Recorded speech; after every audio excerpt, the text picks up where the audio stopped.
Now I would like to call upon Suresh Patluri and Suresh Manukonda. These are the two brains behind for this event. They worked so hard to make this happen.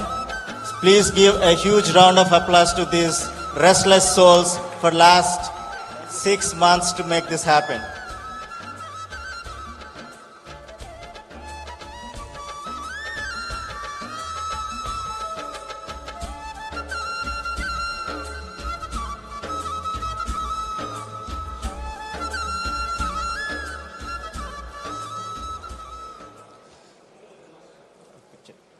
Thank you very much for your time. Yeah.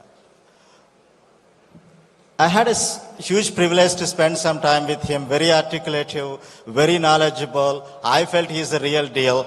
And the future of Amaravati is in safe hands. Trust me. And thank you for accepting our invite. And I'd like to invite our moderator to moderate this session, Ravi Tochampudi, stage. Hello, Vegas. Thank you. Here you go, Ravi. Thank you.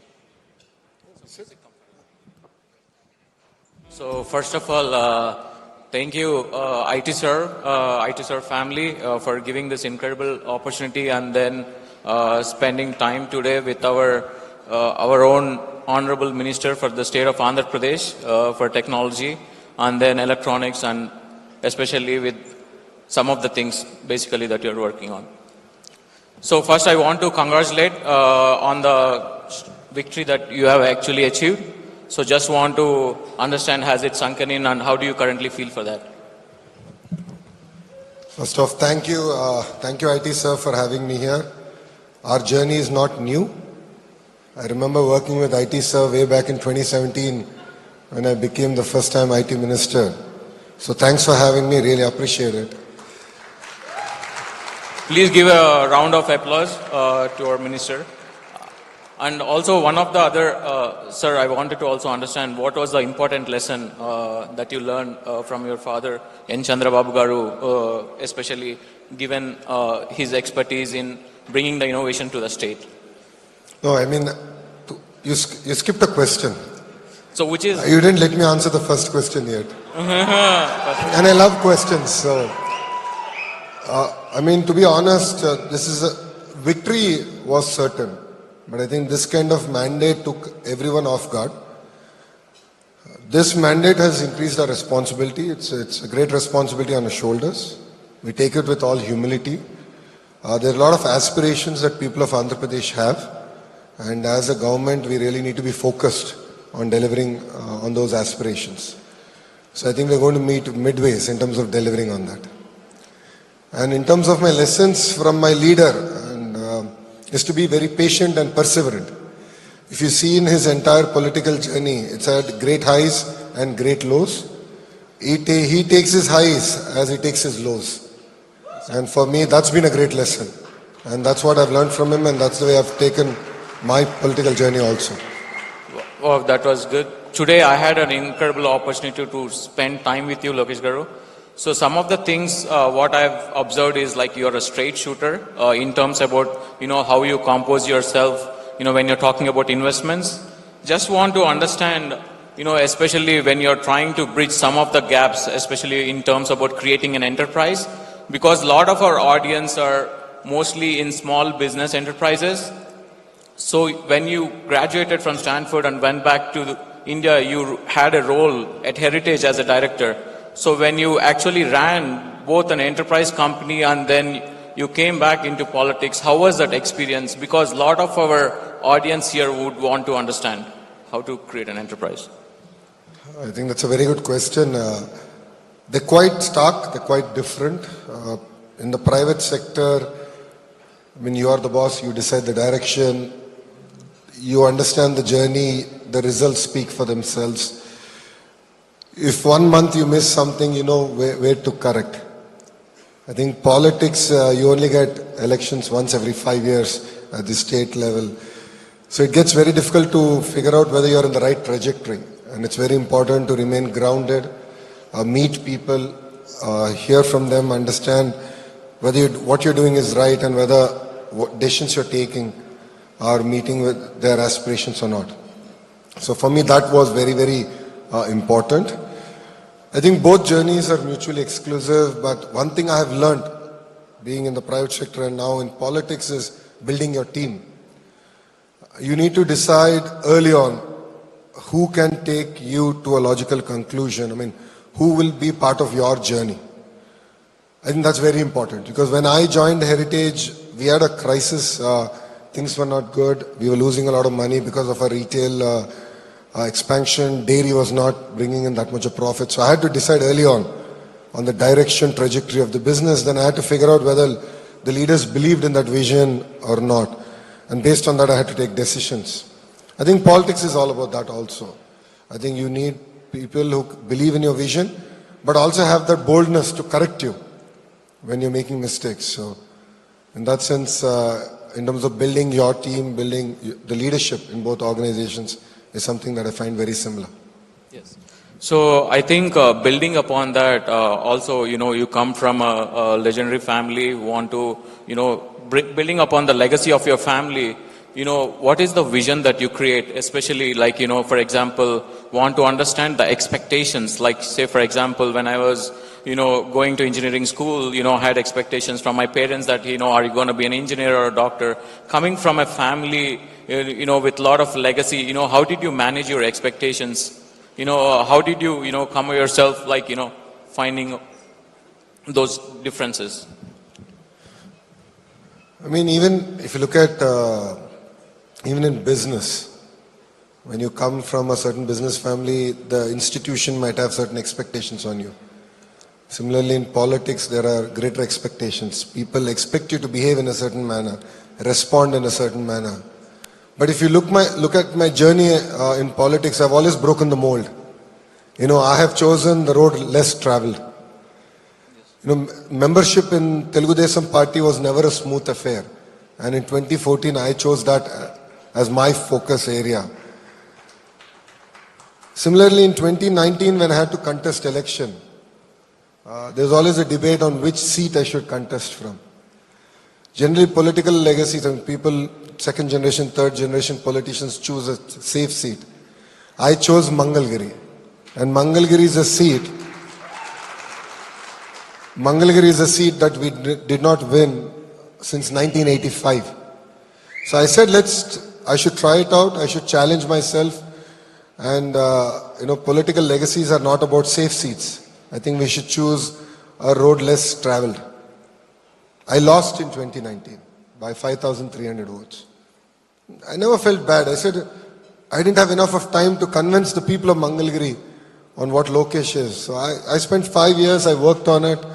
I said, I'm going to contest from here. And in this process, a lot of people told me, why not contest from a safe seat also, just in case you lose? And I told them, if I do take an easy route or exit, that's accepting defeat, and I'm not going to. So I contested in Mangalgiri in 2024, and I'm really proud to say that I won it with the highest majority that Andhra Pradesh has ever seen, which is 91,000 votes. Wow. Again, after that, when the ministries were being selected, and when I spoke to Babu Garu about what I should do, and he asked me, what do you want? What do you think you want? I said, let me take HRD. Human resource development is one of the most toughest ministries, a lot of teacher unions, and I love the challenge. And it's a great opportunity for me to shape next generation leaders, thinkers, engineers, scientists, doctors. So I always believe as leaders, we should take a road less traveled and transform in your own way. And that is what I have learned in my political journey. Wow, that was a great insight, Lokesh Garu. And then, given a lot of interviews that I watched, and then a couple of times that I've interacted with you, and then given that you also won Scotch Person of the Year for Digital Award, and given that the importance of technology in governance, how do you think especially technology can play an important role in terms about rural communities that you advocate for? I mean, it's a fact that technology has changed all our lives. India has been lucky. We jumped the PC era, went straight to smartphones. There are more smartphones in India than there are toilets. That's a known fact. I think that presents a very unique opportunity in terms of governance. You know, one thing I regret that we didn't do enough in our last term is to actually transform processes.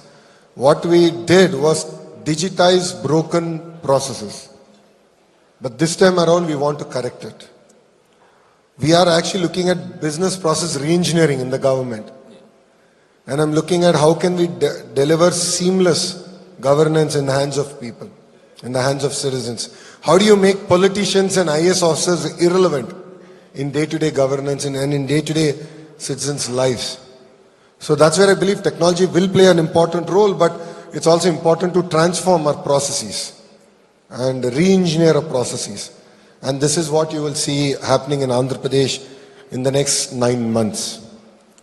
Okay, that was a great insight as well, Lokesh Garu. And then today, one of the insight that I had was you discussed a lot about investing in Vizag, particularly the area that's more interesting, especially in terms about technology investment, you know, for both IT serve community as well as a larger audience. Do you want to highlight some of the few things that's so critical about that area that's very prone in terms about technology investments, you know, especially in terms about Vizag? See, being a new state, Andhra Pradesh is presented with a unique opportunity. And that opportunity is to decentralize development and not center development around one city or one ecosystem. Way back in 2014, Mr. Naidu had a clear vision of which district should do what. And that's why Kia came to Anantapur, TCL, Foxconn came to Chittoor and Nellore, and we had Amravati as our capital. And from day one, I strongly believe that Visakhapatnam should be our IT capital, because I believe it has the right ingredients. Now let's talk about what are those right ingredients. It has amazing connectivity. It has great engineering colleges, amazing talent. And I jokingly keep saying that if Bangalore were to marry Goa and have a child, that will be Visakhapatnam. It's such a beautiful city, gorgeous ecosystem. And I truly believe that for IT, not only to survive, but to thrive, Visakhapatnam has all the right ingredients. As a state, we personally believe that the data revolution is here, and Andhra Pradesh is well poised in terms of harnessing that revolution. As all of you are aware, globally close to $300 billion are getting invested in data centers. And our agenda is to actually bring about 100 billion of that to India and bring majority of that to the state of Andhra Pradesh in Visakhapatnam. Back that with AI, education, and particularly focus on an AI university, where we're really excited on figuring out the interactions of AI in governance, AI in politics, AI in healthcare, AI in entertainment. And like how the erstwhile Indian School of Business model was, where it was completely private sector led, we would love to do the same magic in the AI university and really create next generation thought leaders and engineers, not only for Andhra Pradesh, but for the world. Wow. Thank you. Thank you for that. And a little bit off topic and also a candid question, Lokesh Garu. So I heard, you heard from Indra when she was talking about her tata. I think a lot of audience in the room is waiting to hear this answer also. Do you want to get some reminiscent thoughts or memories about spending your time with your tata?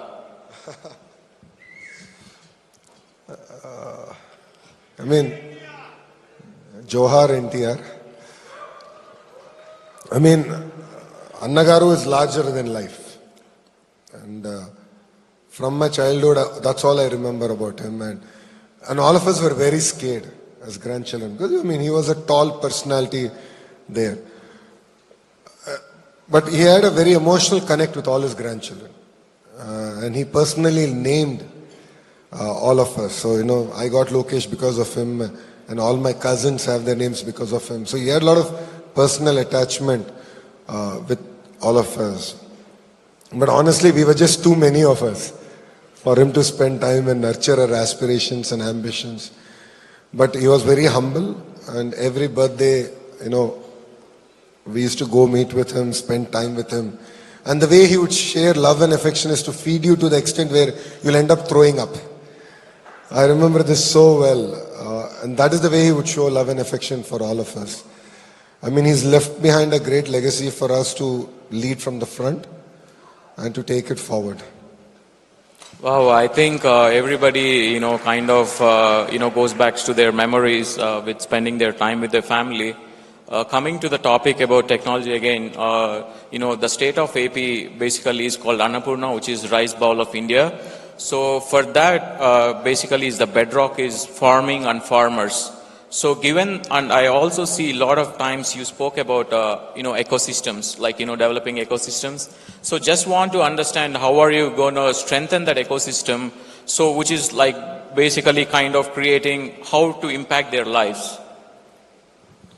No, I mean, all of you know I did a Padayatra. In my Padayatra, I had a great chance to interact with farmers across segments. So I met palm oil farmers, paddy farmers, mango farmers, date farmers, banana farmers, mirchi farmers. What was fascinating for me is that they're working hard, they're investing money ahead of time, and they're not sure at the end are they going to make money or not. And they're doing this every crop cycle. So the way I looked at it, I said, there are two parts of this equation. One, we need to reduce the cost of production. Two, how do we grow commodities and variants of our commodities which we can take to the globe? Now, I'll give you an example. I mean, all of us know that Rayalaseema is known for mango. But predominantly we grow varietals that we want. Why can't we grow varietals that the world wants? Varietals that Europe wants, Japan wants, which are also higher value in nature. And that's where I believe that state can play a very important role in guiding farmers. Similarly, our dates is another big area. Banana, dragon fruit, chiku is another area. So I think there's a lot of work that we can do as a government in terms of guiding farmers, giving not just subsidies alone, but inputs and even strengthening it with research stations and ensuring that the optimal output and productivity comes from the respective farms. So for me, that's of great interest and passion. The same thing applies even to, palm oil farmers. If you look at it, thanks to Annagaru, Andhra and Telangana, the two Telugu-speaking states have a very important role to play in palm oil, and we help government in terms of saving our forex.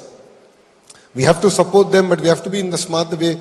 We have import duties and exports subsidies based on the inflation.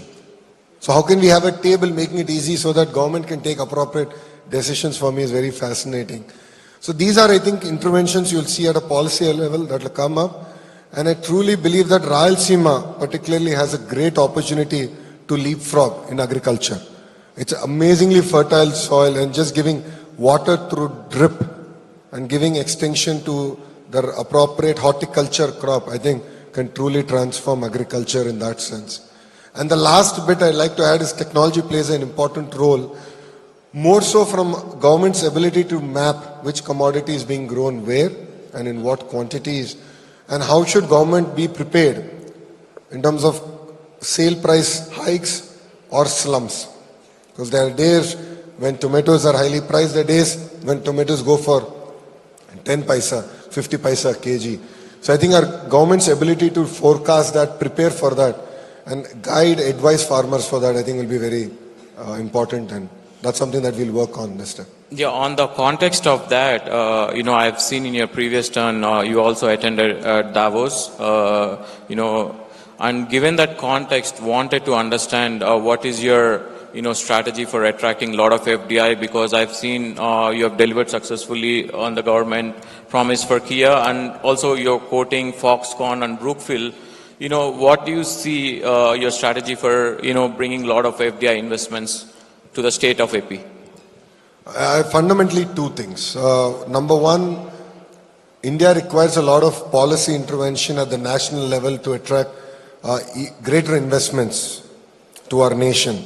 See, today, honestly, it's not just about competing amongst ourselves as states, but we are also competing with other countries. I'm competing with Vietnam for attracting electronics investments. I'm competing with Ecuador on aqua exports. I'm competing with other countries on agri-commodities. So it's very, very important that we largen the pie, create a very conducive environment for medium, large corporates, global corporates to look at India as their hub. Second, it's no longer about ease of doing business, it's about speed of doing business. So all the business process re-engineering that we're doing as state is to focus on speed of doing business. So, when I met Chandra sir, who's the chairperson of Tata Sons, and I was asking him what his advice to me would be, he said, just focus on speed of doing business. And he said, today corporates are spending $2, $3, $5 billion on each project. I mean, imagine a 6 months delay. It'll throw their entire business plan out of shape. 6 months delay would result in losses that they have to carry forward on their balance sheet. So our singular focus is on speed of doing business. We will compete with other states and we will create a very conducive environment in Andhra Pradesh in terms of attracting investments and grounding those investments. And one example of that is how we closed TCS in a 90-minute meeting. That's the way we will work and get investments into state of Andhra Pradesh. Wow, that's a kind of an insight where I wanted to get into the context of bridging the gap for organization like IT Surveillance, where there's a lot of small business enterprises, all the way up from 100 to almost thousands of employees. Because whenever you create enterprise, the speed, the context is the speed. So in that context, wanted to personally understand, when you dealt with a lot of enterprises, what was one of the challenge or some of the insight that you felt personally the most important thing in creating a faster speed for enterprises? You mean as a government or? As a government. So the challenge is how do you translate the vision of the Chief Minister down to the grassroots line functionary? So the Chief Minister has a clear vision to attract investments. Every meeting he talks about how many jobs did we create. But the problem that I see even at the grassroots level, at the field level is there is still the need for greater momentum. The tendency is to tell how not to do things. And that's the challenge that we struggle with. So we are in the process of bringing about that change, institutional change among the officers, among the political system in Andhra Pradesh to drive and be very focused on getting investments and creating local jobs. Yeah, I think building upon that, given all the work that you have done with the government, just wanted to understand what is your ultimate goal in politics? Do you want to see yourself at a national level or, any role beyond Andhra Pradesh in the coming future? I mean, politics is one great field where you can positively or negatively influence people's lives. Being a third generation politician, I see this as a great opportunity to really transform things. There's amazing aspirations at the grassroots level and it's important that we meet those aspirations and deliver. And after that, it is for people to decide where I should be. People of Mangalgiri in 2019 felt that, I had to serve them for 5 more years before giving me a chance. And when they gave me a chance, it is with a majority that Andhra Pradesh has never seen. So I think that's the beauty of the political system. So, we are here to serve the people. We are here to create amazing policies, attract investments, create jobs, create ecosystems. And then it is for people to decide whether I should be a gully politician or a Delhi politician. Oh. So, given that, Lokesh Garu, one of the other thing, a lot of, people in the audience would love to know is, you were back home at the ripe age or early age of 32, 33 to run an enterprise and to get into government. So what would be your advice for a lot of, young and dynamic leaders out there? For example, we have some of the few, IT Serve members who went and contested back home, like Ramu Garu from Gudivada or Yarlagadda Garu, and then also Suresh Garu. So what kind of advice, do you want to really give to, young people out there who really want to go out and then do public service? No, my advice to everyone has been first you need to settle down financially. That's very, very important. Today I am able to do what I want to do for the single reason is because Brahmani takes care of me and pays for my credit card bills. Not everyone is lucky in that sense. I'm very lucky.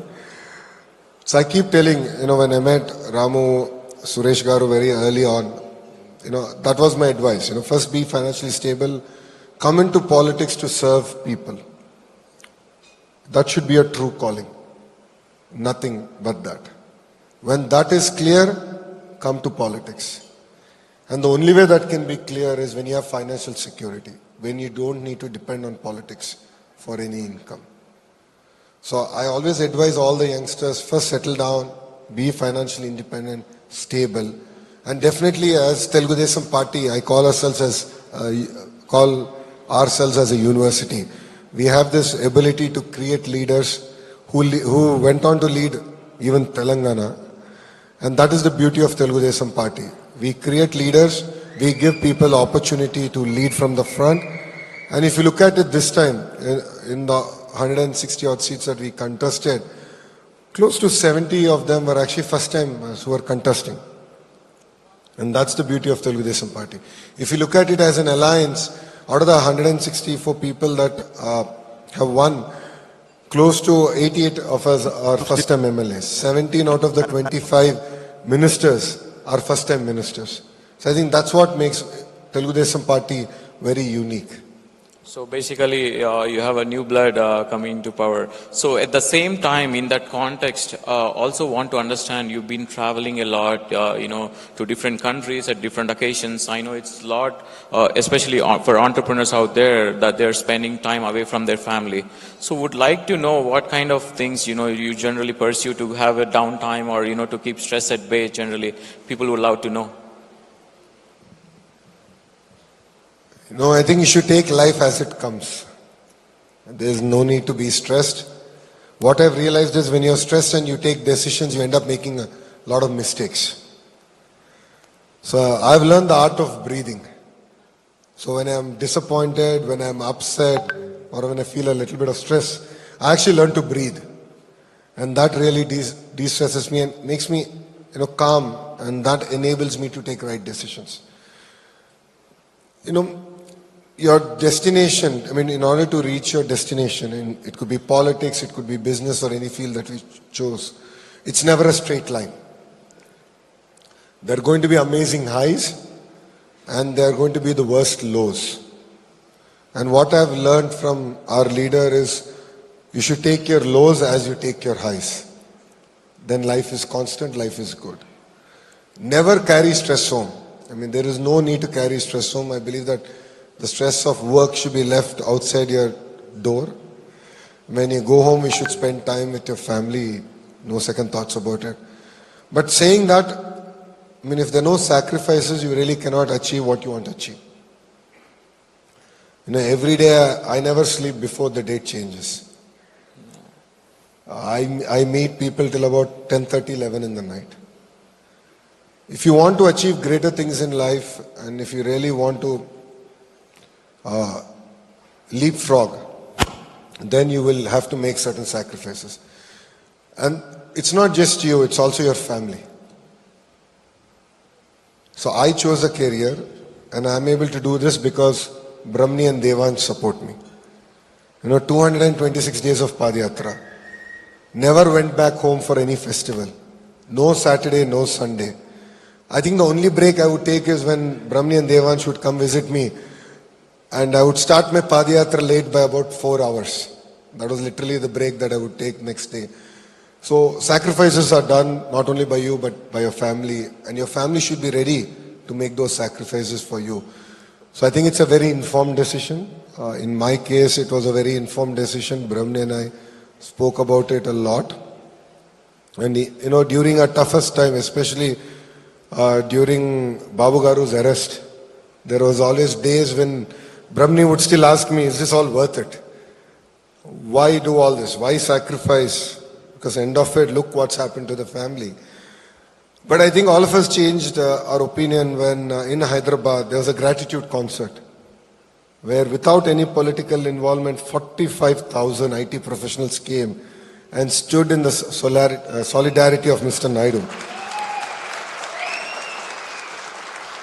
That is something that fundamentally moved us. And that was such a strong push for the family that, and recognition for the family that, all of you have made sacrifices. What you're going through is wrong. We stand by you. That personally meant a lot for us. And I remember from that day, Brahmani never asked me the question on, do you really want to still continue in politics? So I really thank all of them, and I thank quite a few members here who also stood in solidarity with the family and with Babu Garu across various cities in the US. It really meant a lot. It really reinforced that we were in the right direction. And it was a reality check for the entire family. So thank you very much. Yeah, I think in that context, I had an incredible opportunity to meet CBN Garu last year, and what a visionary he is. And then I think I'm one of the byproduct where you see the best of America that has to offer out there. Given that context, how do you want his legacy to be remembered? That would be, one of the things we would like to know. Babu Garu his legacy has many chapters. If you look at it, being one of the youngest ministers of his time is one chapter. Being a very bold politician in the age of 20s is a chapter. And that is how he met Anna Garu. Starting from there, and if you look at the transformation that he also went through personally, if you look at the way he's governed between 94 to 2004 is simply amazing. And even today, I still cannot imagine that without smartphones, with the, I think 42 people teleconference system, he was able to govern the entire state of Andhra Pradesh and deliver ISB, Microsoft, and modern Cyberabad, what we today see. It's just fascinating what he's done. And so I believe that is one chapter. The last 5 years is another chapter. I have seen a completely different person. His commitment, his perseverance, his persistence, even during the darkest moments of his life, which none of us imagined would ever happen, for no mistake of his, when he was sent to Rajahmundry jail, it never moved him. He was very strong, very focused. And the most surreal experience for me was when I went to see him the first time. I still remember, I got down from the car and there was a plaque which said in 1998-99, Babu Garu modernized Rajahmundry jail. And there was another plaque next to it, which was the building where I met him, the Mulaqat would happen, which again was rebuilt by him between 2014 and 2019. So if you look at him, he's left such amazing legacy wherever he was and the kind of governance he's done. And I believe the best is yet to come. I believe best of Babu Garu is yet to come. Andhra will see a completely different man, and he will script a completely new legacy for himself. Amravati is a legacy that he's going to script. Visakhapatnam is something that he's going to script. What he's going to do for Chittur, Kadapa, Anantapur, Kurnool. You'll be simply amazed. Because today the way he's looking at governance is 100 days. He's not saying I'm here for 5 years. He's saying this 100 days I'm supposed to do this. Each minister is supposed to do this. Where are you? So already our first 100-day report card came, and the next 100 days we are already on the sprint to deliver. So I think the best of Babu Garu is yet to come. Wow. So everyone in the audience is actually rooting for you on the state's success, Lokesh Garu. So given that, I also understand you had a lot of background in technology and management. So what actually inspired you to come into politics? What is that, what does it, tick you? What is that passion, So I remember this very well. This was in 2004, after Babu Garu last election. I went to a wedding with him. It was a 5,000 people wedding. I remember it very well. It was a hall of twice this size in Hyderabad. And he entered the hall as leader of opposition. He just lost an election a year into it. And what amazed me is 5,000 people standing out of respect for him. And that moved me personally. In power, out of power, the good work he's done always will stand and will always live long. So that is where I felt it was very important for me also to serve people, and no other field, it could be philanthropy or it could be even the private sector, would give me that kind of respect. And that is the day I decided that my true calling will be politics, and I will join politics eventually. Wow. So I think personally in that level, one of the thing I wanted to, ask you also is, given that context, the passion and the drive that you have, in terms about building the enterprise, want to understand how IT serve community and the state, can act with each other in terms about skilling or upskilling and creating a bridge for a lot of, investments. Especially not only in terms about IT, because it's not only IT, so especially in terms about pharma or also healthcare sector. And then today, when I interacted with your team, Mishra Garu, also one of the important thing that I took away is you had a lot on your plate. So, given the context, just want to understand, what kind of medium that you want to create for IT serve to interact. I truly believe it's a two-way street. One of the agendas with which we are now working is how do we double the per capita income of Telugu people here in the US, all across the world. And one thing we want to work with IT service, how do we skill up all our IT professionals in the US and across the world? How can you get them ready for the next generation technology wave, the AI wave and so on and so forth. So that's an area of great interest for us as a state of Andhra Pradesh. The second bit, Andhra Pradesh is open for doing business. We are ready. We will match it with speed of doing business. I'm leading a delegation in which we have a very young IAS officer who is the CEO of Economic Development Board. As you said, all of you have interest not only in IT, it could be tourism, it could be education, it could be healthcare. And as a state, we're ready. We're ready to make this an amazing journey. And together, I believe that all of us can transform the state of Andhra Pradesh. One thing I've personally noticed, the difference between 14 and 19 and now 24 to 29 is there's renewed interest and there's greater commitment saying that let's do it now. I see that in everyone. I truly believe that last 5 years seems to be a bad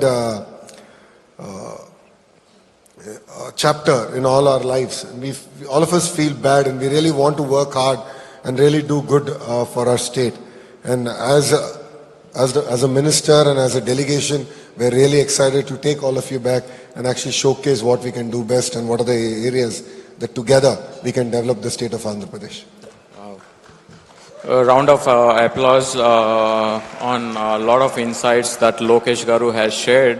And Lokesh Garu, I also watched the drone conference that happened in in the state of AP, and then you also received Guinness World Records for that show. So just want to understand in terms about the buzzing technology right now. A lot of people understand about AI, blockchain, and quantum.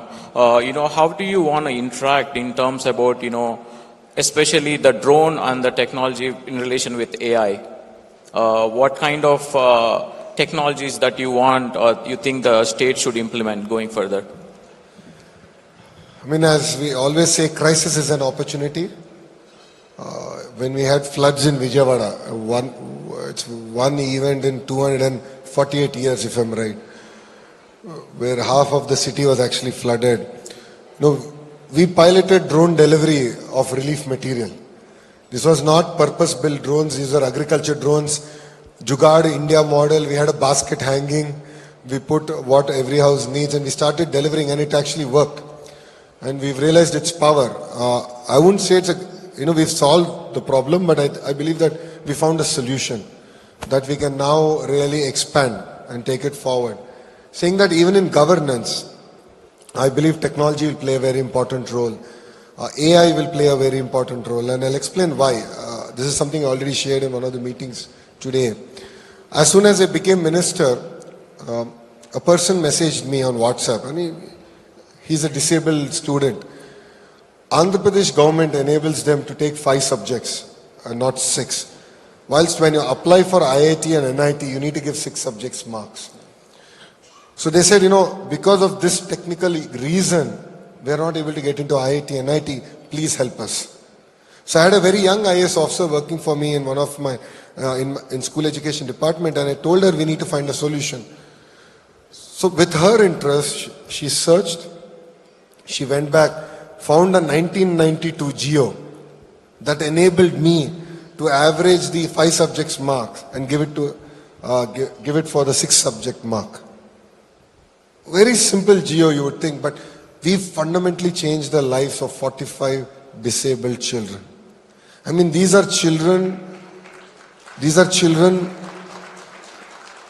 who all their lives were insulted, made fun of, and here they were just at the door of an IIT, NIT, and because of a government regulation, they're unable to open it. Now let's think about this. If that officer did not find the solution, then what would have happened to their lives? That is where I believe AI can really be transformative. If the models are trained well, we can find solutions. So what you will see in this particular term of the NDA in Andhra Pradesh is effective use of AI in finding solution and solving long-term problems of our citizens. So before we wrap up, Lokesh Garu, just for the audience, just want to understand what is your favorite pastimes, your hobbies. A lot of members requested this question for you, so that would be very. I truly enjoy spending time with my friends. Unfortunately, now I don't get that much time. So whenever I do get the chance, we travel together. We travel across the globe. The current opposition seriously has a problem with that, and I don't know why. When I'm paying for my trip and going for a vacation with my friends, they seem to have a problem. But I love to spend time, and that's the only way I believe that I can get to hear the other side of things, another perspective of things, and learn what's happening around me and across the world. Because otherwise, politics is a bubble. And time and again, I need to step out, like how I did during this trip. I go back with renewed energy and thought process. So like this, once every 3 months, I like to take time off and actually spend time. Go see the world, see what's happening around us, and bring those back for the state. Wow, I think that was a great conversation, Lokesh Garu, today. So thank you so much for spending your valuable evening with us. So wanted to wrap it up. Thank you so much. Thank you. Thank you very much for IT, sir, for having me. And Jai Hind. Nara Lokesh is a visionary leader who is renowned as one of the biggest driving forces in the modern transformation of Andhra Pradesh by bringing a fresh and future-oriented approach to governance is currently development of Andhra Pradesh. Nara Lokesh, the man who is redefining leadership by driving growth and inspiring the future generations. Graduated from Systems Carnegie Mellon University and did masters from Stanford University. The inclination towards public service was always there for him as he grew up watching his father in the close quarters. Lokesh Garu has consistently championed initiatives that empower communities, streamline governance, and foster an entrepreneurial spirit across the state by redefining the relationship between the state of Andhra Pradesh and its citizens. Nara Lokesh Garu's commitment to technology has been recognized nationally. In 2018, he was awarded with the prestigious Koch Person of the Year for pioneering technology-driven solutions to enhance transparency, ensuring clean drinking water, and for strengthened local governance. Additionally, he also earned the Digital Leader of the Year award from Business World, applauded for his visionary leadership at the Digital India Summit, And in a groundbreaking achievement, Lokesh Garu became the only Indian politician nominated to the World Economic Forum's network of Global Future Councils.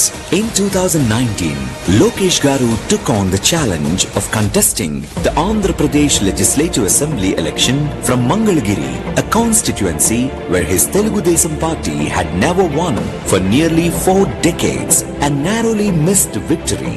I have served the people of Mangalagiri for the last 4 years and 9 months. నేను వదిలిపెట్ల ఇతర నాయకుల్లాగా వేరే safe seat కి పారిపోలా. I stood there. I said I'll do it right. With an overwhelming majority of 91,413 votes by breaking 39 years streak. Under Lokesh Garu's leadership, Andhra Pradesh is making significant strides in digital transformation and skills development. His policies are attracting investment and fostering an ecosystem of opportunity for young talent, positioning Andhra Pradesh as a leader in technology and innovation across India. With an unwavering focus on resilience and progress, Nara Lokesh Garu continues to champion initiatives that build a brighter, more inclusive Andhra Pradesh. His vision is clear, a prosperous, forward-looking state that leads by example.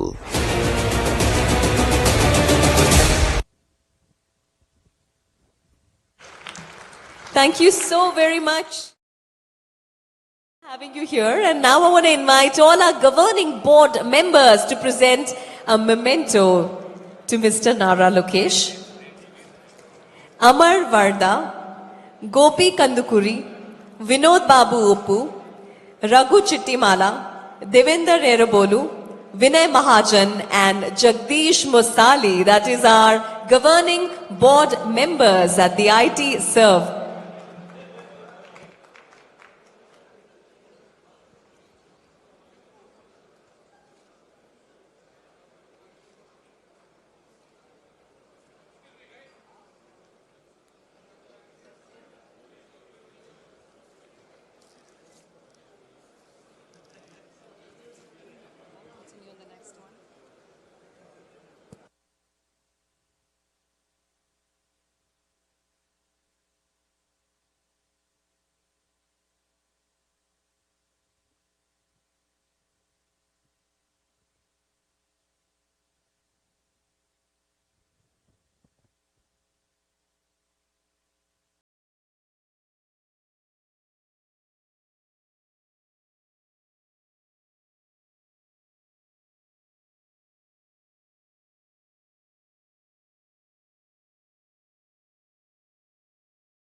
इस दिवाली को करें और भी शानदार Bajaj electronics के साथ। चाहे gifting हो या अपने घर को करना हो अपग्रेड, हम आपके त्योहार को करेंगे रोशन।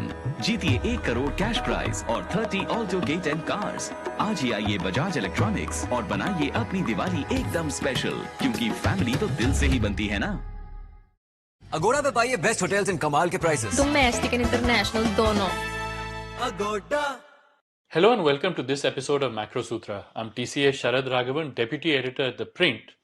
And now the word AI, it's become something of a buzzword where everybody's talking about it. Everybody's trying to sell you some product that has AI in it, whether it is video editing, creating deep fakes, sound editing, or chat GPT to help you do your homework. There's a lot going on, but AI also has a lot of actual use cases in very serious sectors such as the financial sector. Now, what these use cases are, how they're already being applied, and what some of the problems that could come up. To discuss all of that, we have with us Radhika Pandey, Associate Professor at NIPFP, to take us through all of this. What is AI also? So, thank you so much, Radhika, for joining us. Thank you, Sharad. So now, Radhika, before we start, I mean, as I mentioned, there are all these various people use AI very loosely. Right. But what exactly is AI when we're talking about, say, the financial sector? Yeah, so There are various definitions of AI, and because it's an evolving field, there is a lot of conversations around what is the scope of artificial intelligence, what is the form of artificial intelligence. So, AI in general, what is generally accepted is a machine based system Right. that takes certain inputs and it processes it and generates output. And that output can be in the form of prediction, it can be in the form of a recommendation, it can be a new content, as you pointed out, video content. So there could be various forms of output based on the objective which is provided to the input. So Right. so that's the basic definition. So now we have artificial intelligence, which is traditional in nature because it was already in use. We might not know that it's called artificial intelligence, but in some form or the other, it was in use for, say, a decade or so. Right. But now, what is more prominent, becoming more prominent, is Gen AI or generative AI, Yeah. which is a more advanced form of artificial intelligence, where it's not about just analyzing data and giving you certain analysis or predictions of data, but actually generating new content. Right. So the key difference between AI and Gen AI is that while AI is used for analysis and for giving certain predictions, Gen AI, based on your data, it can actually create new data or new content. So that is generative AI, and they have these concepts, have these technologies, have implications in varied fields, and one of the field is finance, as you rightly mentioned. Right. So now coming to the financial sector, at the very top, central banks are also starting to Right. use AI. So Right. in what ways are they using it? And are they already starting, or is it still things like pilot projects and No, for some central bank, they are already using it for many purposes, and those purposes are wide ranging, starting from things like, just data analysis. right? Because, the reason why AI has gained traction is because now we have access to large quantities of data. That was the main limitation why earlier AI did not gain traction, but now it is gaining traction. Is mainly there are two drivers. One is improved computing skills, Right. and second is availability of data and the low cost of data storage. So now central banks are not only looking at traditional data like GDP, IIP, inflation. Right. They are looking at non-traditional data. They are looking at non-traditional data to understand the trends in economy. Things like looking at sentiments is something very crucial Yeah. to generate a sense of whether economy is moving into a recession or whether economic growth is robust. So sentiments can tell us a lot, and sentiment is something that can be generated. Sentiment index can be generated using AI based technologies. Or even inflationary expectations. Inflationary expectations. So all these things, new set of data, because we have access to new set of data, it can help in improving the central bank's monetary policy mandate, and even other things. As I said, sentiment is, if you look at, for example, from Facebook posts or from messages, one can have interviews, looking at interviews of experts. All these things are taken together and integrated with traditional data sources to get a sense of what is economic sentiment in the Right. what is the sentiment like in the economy, and based on that, predictions about GDP, etc., can be made. So because we have access to now non-traditional data, AI is used to leverage that skill or that data to various use cases. So one simple example, as I said, is data analysis, and that can be used for monetary policy analysis, because then we have earlier also, even now, for example, central banks are using regression to predict Of inflation. course, but that's a kind of a basic level Basic level, but analysis now now. you can actually find out the drivers of inflation, how much inflation is driven by past expectations, how much it is driven by future expectation, Right. how much is due to goods, how much due to services. So now a lot of complicated models can be assessed using the can be assessed using the technology of AI based solutions. Okay, So and that is one, sorry. And the last right. one is that it helps in improving the supervisory capacity of the Reserve Bank or for any other central bank, because the central banks can detect irregular transactions, anomalous transactions, and they can differentiate that from regular transaction, because that is something that can, have implications for money laundering, etc. For example, Reserve Bank also has, RBI has something called an innovation hub. It's a Right. subsidiary of RBI, and they have developed a software for identifying what is called a mule account. Mule account is something which is opened by one person but is operated by another person. Yeah. So that is again something that can be used for for fraud. So if there is a capacity to detect such kind of mule account, then it can help in tackling the problems of money laundering. Right. So basically, it's a gigantic brain Right. that is able to process large amounts Of of data. data. Right. And because now we have access to so much more data, Right. all of it comes together to make a much more robust system. Absolutely. Right. So, but then AI is also being used in things like getting a more accurate credit score for Right. people, Yeah. because you aren't just looking at your income statements and your past borrowing activity.